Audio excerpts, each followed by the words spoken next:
በነገራችን ላይ አስዬ ይባላል ጋዜጠኛ ነውና አዋሳ ለመጀመሪያ ጊዜ በሬዲዮ የቀረብኩበት የልጆች ፕሮግራም ቢቱ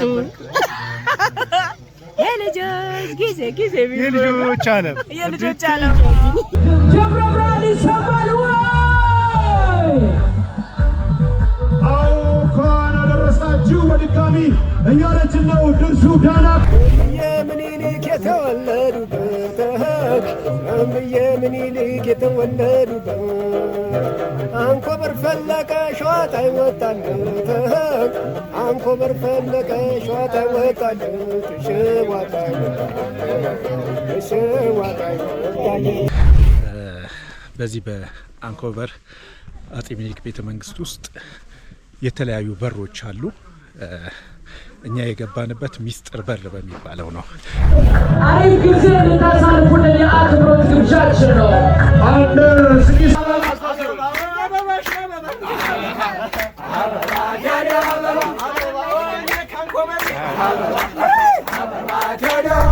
ታላቁ ሩጫ ብቻ ነው ብዬ መደምደም አልችልም። አሁን የሆነ ያለው ነገር ከሩጫም በላይ ነው። የአብሮነት፣ የአንድነት፣ የደስታ፣ የወንድማማችነት ስሜት መገለጫ ሆኗል ብዬ መግለጽ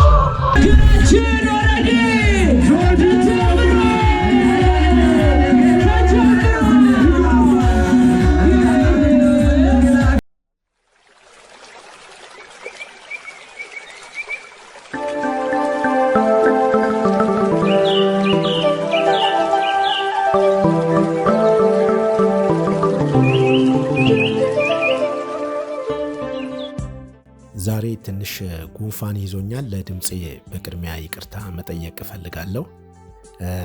በዚሁ አጋጣሚ ደግሞ ያው ጉንፋን በያዘው ድምጽም ቢሆን የዩቲዩብ ቻናላችንን ሰብስክራይብ ያላደረጋችሁ ሰብስክራይብ በማድረግ ቤተሰብ እንድንሆን በዚሁ ጋብዛለሁ።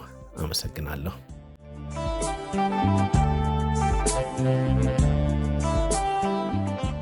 የዛሬው ጉዟችን ወደ ደብረ ብርሃን አንኮበር ነው።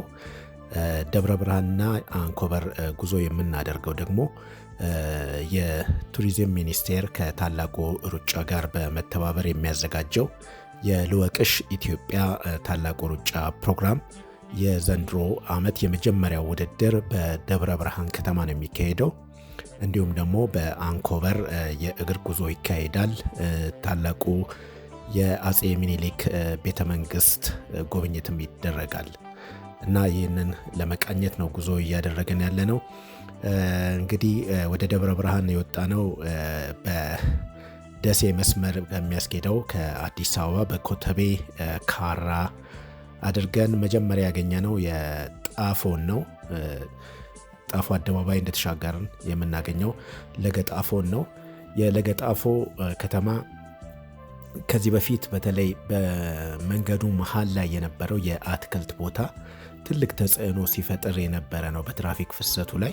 አሁን ግን እንደምታዩት የመሃል ላይ በጣም ሰፊ ቦታ ነበር ለአትክልቱ የተያዘው ቦታ። አሁን ግን ተነስቶ አስፋልት ሆኗል። መንገዱ በጣም ሰፊ ሆኗል። የትራፊክ ፍሰቱን በጣም እንዲቀላጠፍ አድርጓል። በዚህ ሰዓት እኛ በወጣንበት ሰዓት በጣም የትራፊክ መጨናነቅ ይታይ ነበር። ዛሬ ግን ምንም አይነት የትራፊክ ጭንቅንቅ የለም። ተሽከርካሪዎች እንደልባቸው ሲያልፉ ነው ያየነው እና ይሄ በጣም ትልቅ እርምጃ ነው የተወሰደው። ይህንን ውሳኔ የወሰኑትንም ማመስገን ያስፈልጋል። እንዲህ ችግሮችን እያዩ ለችግሮች መፍትሄ መስጠት በጣም አስፈላጊ ነው። ይህን ውሳኔ የወሰኑትን ኃላፊዎች ማመስገን ያስፈልጋል።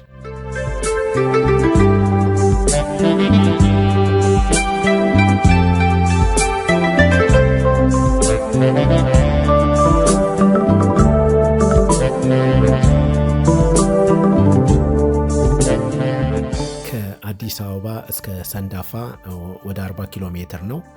አብዛኛው ከተማዎች በመሃል ላይ የተለያዩ ከተሞች አሉ። እነዚህ ከተሞች እርስ በርሳቸው ተያይዘዋል ማለት ይቻላል።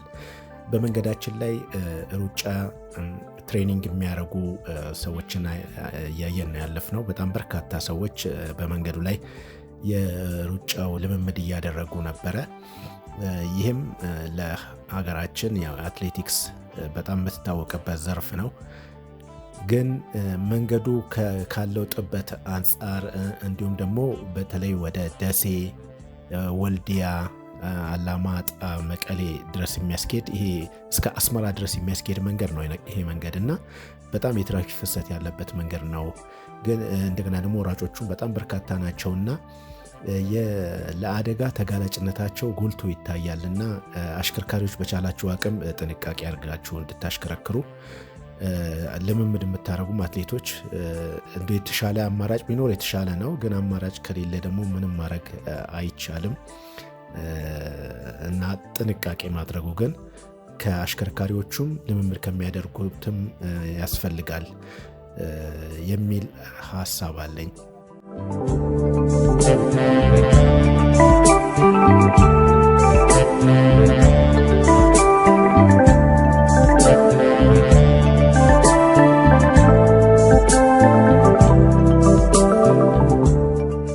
ጉዟችን እንደቀጠለ ነው። ያው ግራና ቀኙን የመንገዳችንን እያየን ነው እየሄድን ያለ ነው። በጣም ያው አሁን ምርት የሚሰበሰብበት ወቅት በመሆኑ ብዙ ቦታ ላይ ያው የሰብሉ ታጭዶ ተከምሮ ነው የሚታየውና ይሄም ምርት መድረሱን ያሳያል። የምናየው ምርት በጣም ደስ የሚል ነው። ጥሩ ፍሬ እንዳፈራም በመንገዳችን ለማየት ችለናል እና ይሄም አንዱ በጉዞ የምናየው ለአይናችን ማረፊያ የሆነው የሰብል ምርታችንን ደርሶ በማየቱም አንድ ተስፋ የሚሰጥ ነገር ነው። እንዲህ እያልን ነው ጉዟችንን የቀጠልነው። ወደ ጫጫ ደርሰናል። ጫጫ ለደብረ ብርሃን በቅርብ ርቀት ላይ የምትገኝ ከተማ ነች። አሁን እያደገች ያለች ከተማ ነች እና ጫጫ አካባቢ ያው የማዕድን ውሃ በብዛት ይመረታል። እንዲሁም ደግሞ መንፈሳዊ ጉዞዎች የሚደረጉባቸው አብያተ ክርስቲያናት በዛ አካባቢ ላይ ይገኛሉ። አሁን በብዛት ብዙ እየተነገረላት ያለው የስውሯ ማርያምም ልክ ጫጫ ከተማን ወጣ እንዳለን በስተቀኝ በኩል ስንታጠፍ በቅርብ ርቀት ላይ የሚገኝ ቤተክርስቲያን ወይም ገዳም ነው የስውሯ ማርያም።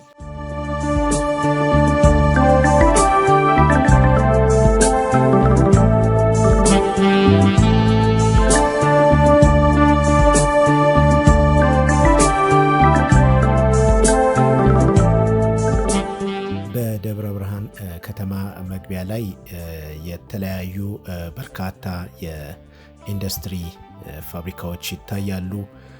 ደብረ ብርሃን ከቅርብ ዓመታት ወዲህ በተለይ ከኢትዮጵያ ሚሊኒየም ወዲህ በጣም በኢንዱስትሪው ዘርፍ እያደገች ያለች ከተማ ነች። በርካታ ፋብሪካዎች በከተማዋ ዙሪያ ይገኛሉ። ከተማዋም ከጊዜ ወደ ጊዜ እያደገች ያለች ከተማ ነች። እንደሚታወቀው ደብረ ብርሃን በአጼ ዘርዓ ያዕቆብ ዘመነ መንግስት የተመሰረተች ከተማ ነች። ደብረ ብርሃን ስትነሳ ዘርዓ ያዕቆብ ይነሳል ስማቸውና ከዛን ጊዜ ጀምሮ በተለይ በ1434 እስከ 1468 ድረስ የከተማዋ መመስረት ጊዜ እንደሆነ የእሳቸውም የስርዓታቸው በወቅቱ ገኖ የወጣበት አካባቢ እንደሆነ ይነገራል በታሪክና ደብረ ብርሃን ከተማ አሁን በጣም በከፍተኛ ሁኔታ እድገት እያሳየች ያለች ከተማ ነች። የቢዝነስ ማዕከልም እየሆነች ያለች ከተማ ነች። በተለይ በኢንዱስትሪው ዘርፍ በቱሪዝሙ ዘርፍ ትልቅ አቅም ያላት ከተማ ነች። ግን በመሰረተ ልማት በኩል በተለይ ከመንገድ አንጻር እስካሁን ድረስ የፈጣን መንገድ አለመሰራቱ ለብዙዎች ቅሬታ ያሳደረ ሁኔታ ነው እና ፈጣን መንገድ ቢሰራ ከ40 ደቂቃና ከ50 ደቂቃ ባልበለጠ ጊዜ ውስጥ ደብረ ብርሃን መድረስ ይቻላል እና ለከተማዋ እድገት ትልቅ አስተዋጽኦ የሚያደርግ ነው። የሚመለከተው አካል በተለይ ፈጣን መንገድ ግንባታውን ብዙ ጊዜ ይወራል፣ ግን መሬት ላይ ወርዶ አላየነውም። ይሄ ቢታሰብበት ጥሩ ነው የሚል ሀሳብ አለኝ።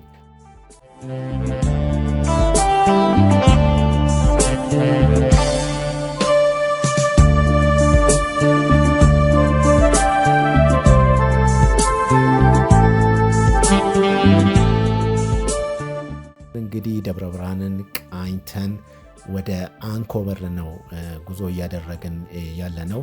አንኮበር ደርሰን አንኮበር የአጼ ምኒልክ ቤተ መንግስትን ከጎበኘን በኋላ ተመልሰን ደብረ ብርሃን እንመለሳለን። ደብረ ብርሃንን በተወሰነ ደረጃ እናያታለን ብዬ አስባለሁኝ። ደብረ ብርሃን ደግሞ ያው መተን ሳንቀምስ የማንሄደው ነገር አለ። እሱንም ለመቅመስ እንሞክራለን። ምንድነው የሚለው ያው ብዙዎቻችሁ ይገባችኋል ብዬ አስባለሁ። ያው ደብረ ብርሃን ብርዱ ይታወቃልና የብርድ ማስታገሻም ተብሎ የሚወራለት ነው። እስቲ ከአንኮበር ጉብኝታችን መልስ ደብረ ብርሃንን በተወሰነ ደረጃ እናያታለን።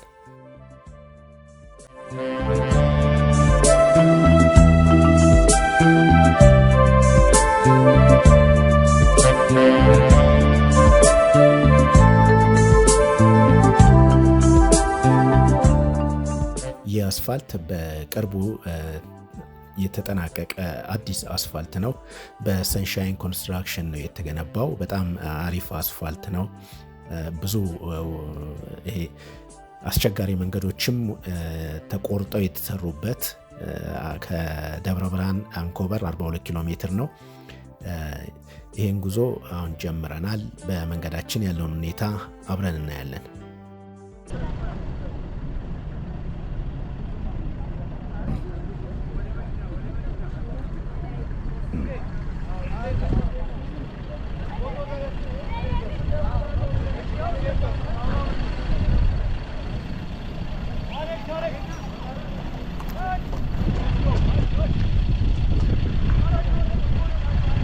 አሁን የአንኮበር ከተማ ደርሰናል። አንኮበር እንደሚታወቀው በጣም ጥንታዊ ከተማ ናት። ስሟም ከአጼ ሚኒሊክ ጋር በጥብቅ የተቆራኘ ነው። አጼ ሚኒሊክ መንግስታቸውን የመሰረቱት በአንኮበር ነው። በአንኮበርም ቤተ መንግስት ገንብተዋል። አሁን የምንሄደውም ወደዛ ነው። ከተማዋ በጣም ረጅም ዓመት እድሜ ጠገብ ብትሆንም ግን በእድገት ጎዳና ላይ ያለች ከተማ አይደለችም። ለዓመታት በጣም አነስተኛ ከተማ ሆኗን የቆየችው ብዙ እንቅስቃሴም ያለባት ከተማ አይደለችም። አሁን ግን በተለይ ይሄ መንገድ መሰረቱ ከአልዩ አምባ ጋር አልዩ አምባም በጣም በኢትዮጵያ ታሪክ ውስጥ በተለይ ከዚህ ከጉምሩክ ጋር ተያይዞ ትልቅ ታሪክ ያላት ከተማ ናት። አልዩ አምባም በጣም ከአንኮበር በቅርብ ርቀት ላይ የምትገኝ ከተማ ነችና ይሄ መንገድ እስከ አልዩ አምባ ድረስ የሚወርድ ነው። የዚህ መንገድ መኖር ምናልባት ለከተሞቹ መነቃቃት አንድ አስተዋጽኦ ይኖረዋል የሚል ሀሳብ አለኝ። አስቸጋሪ የሆነውን መንገድ እንዴት እንደሰሩት አሁን እያያችሁን ያላችሁት በጣም ጠመዝማዛ ነው። የሰንሻይን ኮንስትራክሽን በጥሩ ሁኔታ ነው የሰራው። ይህም በተለይ አንኮበር አሁን በቱሪዝሙ ዘርፍ እንድትነቃቃ ትልቅ አስተዋጽኦ የሚያደርግ ነው። ከአዲስ አበባ በቅርብ ርቀት ላይ ያለች ከተማ ነች ማለት ይቻላል። ለምን 172 ኪሎ ሜትር ነው ከአዲስ አበባ አንኮበር። ስለዚህ በጣም የቸኮለ ሰው እንኳን ጠዋት መጥቶ ማታ መመለስ የሚችልበት ሁኔታ ነው ያለው። ግን ደግሞ ከመጡ አድረው የአካባቢውን ባህልም በደንብ ቃኝተው አእምሮንም ትንሽ ዘና አድርጎ መመለስ ስለሚገባ የመንገዱ መኖር ብዙ የቱሪስት ፍሰቱ ላይ የራሱ በጎ አስተዋጽኦ ይኖራል የሚል ሀሳብ አለኝ። አሁን ወደ አንኮበር ቤተ መንግስት እንግባ።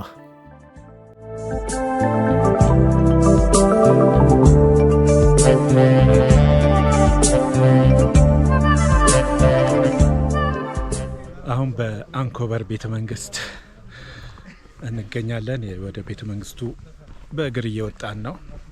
ዳገት አለ። በዚህ በአንኮበር አጼ ሚኒሊክ ቤተ መንግስት ውስጥ የተለያዩ በሮች አሉ። እኛ የገባንበት ሚስጥር በር በሚባለው ነው። ፊት በር የሚባለው ደግሞ በታች በኩል ነው። እሱ ትንሽ ራቅ ይላል። እኛ በሚስጥር በር ገብተን ወደ ቤተ መንግስቱ እያመራን ያለ ነው።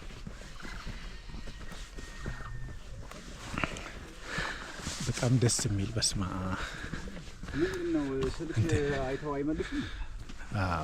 ላሳያችሁ እስቲ ምን እንደሚመስል።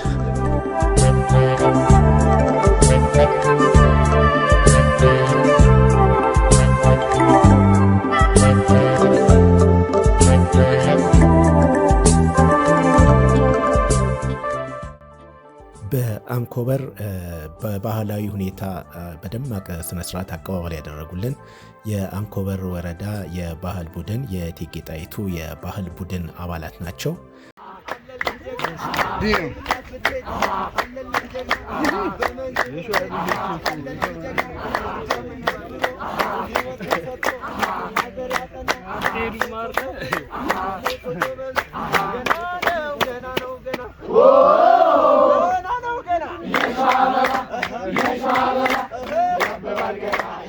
እነሱም እንኳን ደህና መጣችሁ በማለት አቀባበል አድርገውልናል። እንዲሁም ደግሞ ታላቁ ሩጫ በአጼ ምኒልክ ቤተ መንግስት በጣም ቀደም ሲል የነበረውን ስርዓት በሚያሳይ መልኩ የምሳ ግብዣ ፕሮግራም ነበረ። ጥሬ ስጋ ነበረ። ያው ጥብስም ይፈልጋል፣ ግን ጥሬ ስጋ በጠጅ በጠላ ታጅቦ ቀርቧል ለእንግዶች። ያው እንግዶችም በአብዛኛው ያው ቤተ መንግስት ያው ጥሬ ስጋ ቤተ መንግስት መጥቶ ጥሬ ስጋ ሳይበላ ይኬድም ብለው አብዛኛው ጥሬ ስጋ ነው የበላው።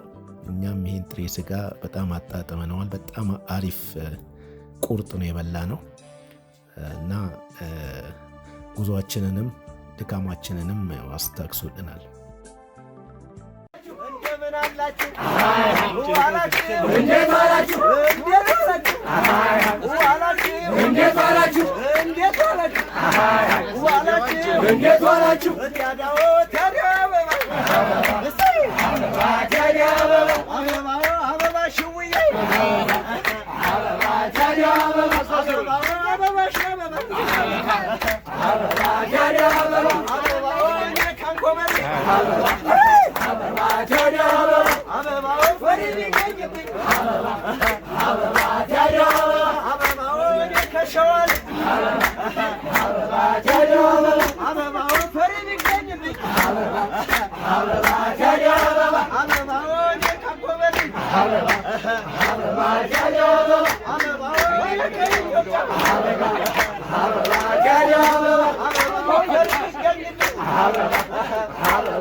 ተመልካቾቻችን አሁን የምገኘው አንኮበር ከአጼ ምኒልክ ቤተ መንግስት ነው።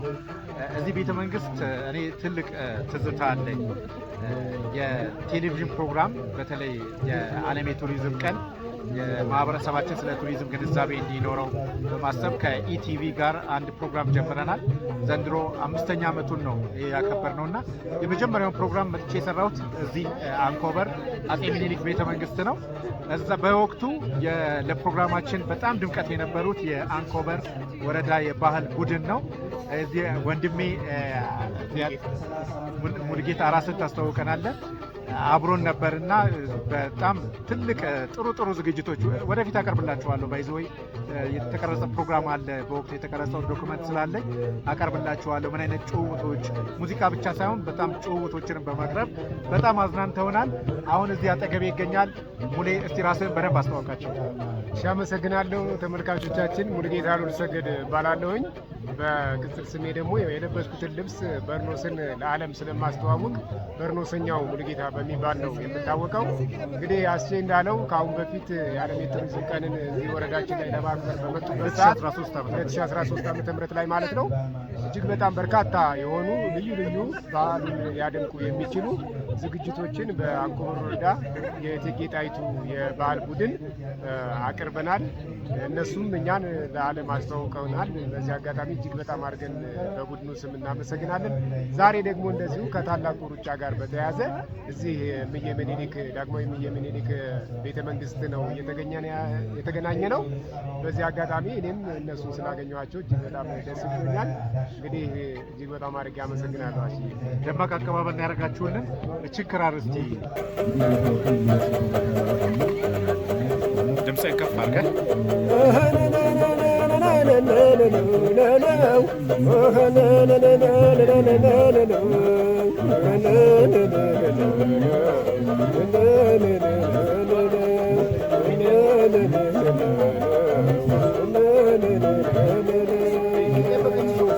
እስኪ በስመ በስማም ብዬ ልጀምር ሰላምታ ነው እስኪ በስማም ብዬ ልጀምር ሰላምታ ለዚህ ላደረሰን ለላይኛው ጌታ ነው ለዚህ ላደረሰን ለላይኛው ጌታ ለላይኛው ጌታ ለላይኛው ጌታ እምዬ ምኒልክ የተወለዱበት እምዬ ምኒልክ የተወለዱበት አንኮበር ፈለቀ ሸዋጣይ ወጣለት አንኮበር ፈለቀ ሸዋጣይ ወጣለት ሸዋጣይ ወጣለት ሸዋጣይ ወጣለት ሸዋጣይ ሸዋጣይ ወጣለት ምኒልክ ምኒልክ ይልሃል አዳሙ ነው ምኒልክ ምኒልክ ይልሃል አዳሙ የተፈጠርክበት አበሻ ነው ደሙ ነው የተሰራህበት ጥቁር ነው ቀለሙ ጥቁር ነው ጥቁር ነው ቀለሙ የአድዋ ተራሮች እስቲ ተጠየቁ ነው የአድዋ ተራሮች እስቲ ተጠየቁ ከፍ ብሎ የታየው የማን ነው ሰንደቁ ነው ከፍ ብሎ የታየው የማን ነው ሰንደቁ የማን ነው ሰንደቁ የማን ነው ሰንደቁ የማን ነው ሰንደቁ